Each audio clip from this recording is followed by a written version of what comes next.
So what's up guys, pupunta tayo ng concert ngayon kasi last day na ngayon ng pa-concert ni Mayora. Ah, sa Monday kasi is Fiesta ng Maynila, so every Saturday nagka-conduct sila ng concert just to have fun. First time namin magkaroon ng ganito, sinusulit lang namin. Pangatlong punta na namin, which is dapat 4. Di kami nakapunta nung nakaraan kasi busy sa school. So tara. And ayun nga, pupuntahan na nga natin ang mga kasama nating tropa sa concert. Sobrang excited na kami sa huling concert na to. Mga OGs ang magpe-perform. And guys, napunta na kami sa concert. Pasakay na kami. Uy, formado tong tropa namin. Yung isa naka-shades pa. Samantalang ako pambahay lang. Hindi nagpasabi eh. And after nga magkita-kita, sumakay na nga kami agad ng jeep. Hindi na kami makapaghintay guys. Grabe. Kasi mga OGs talaga ang magpe-perform. Sino nga naman ang makakatanggi sa concert na to? Tapos libre pa. Diba? And sa wakas, nakarating na din tayo ng City Hall ng Maynila. Konting lakad na lang. What's up guys? Nasa City Hall na po kami. Ready na po kami for the concert. Maghanap lang kami ng pagkain kasi para long last tayo sa concert, may lakas tayo magtalon-talon kahit di natin kaya ngayon. And right after na namin kumain, naglibot-libot kami. Nakita namin sobrang daming tao guys. Sino nga naman makakatanggi sa libre, diba? Salamat Maynila. And ayun, hindi lang concert ang meron dito, may mga kainan din tayo dito. And sinulit muna namin yung mga pagkain dito. Kumain muna kami ng kumain habang naghihintay ng concert.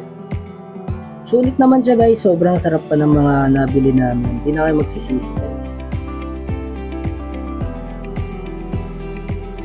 After the long wait, pumila na nga kami papasok. Kailangan lang dito is ID guys. But for us kasi may QR kami. And sa wakas, nasa loob na nga din kami. Biruin mo, maaga pa lang, nasa likod na kami. And ayun, eto nga pala ang mga nag-perform.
Nakakatuwa lang isipin na for 453 years Manila, andito ka pa din. Patuloy na gumagawa ng history ng Pilipinas. Isa ka sa mga nagbigay inspirasyon, aral, history sa mga kabataan. At sana Manila, panatilihing malinis ka, maayos ka, at huwag sirain ang kung anuman ang ipinaglaban ng mga bayani. Nakakatuwa kasi mayroong isang lugar dito sa Pilipinas na na-preserve kahit papaano ang history natin.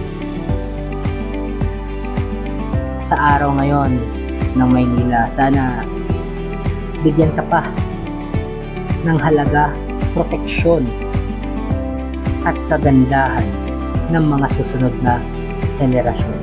At huwag na sanang pabayaan ang ganda ng nag-iisang Maynila. Kay tagal mo na Maynila, pero heto ka, patuloy kang nagbibigay ng saya, tuwa, at ngiti sa mga bawat Manileños. Salamat, Maynila. We love Manila, sama saya sa Manila. So, that's it for our mini gala vlog, and sana nag-enjoy kayo sa video for today, and hopefully magtuloy-tuloy na yung vlog natin at sana hindi na tayo maging busy sa school. So, thank you and God bless, guys.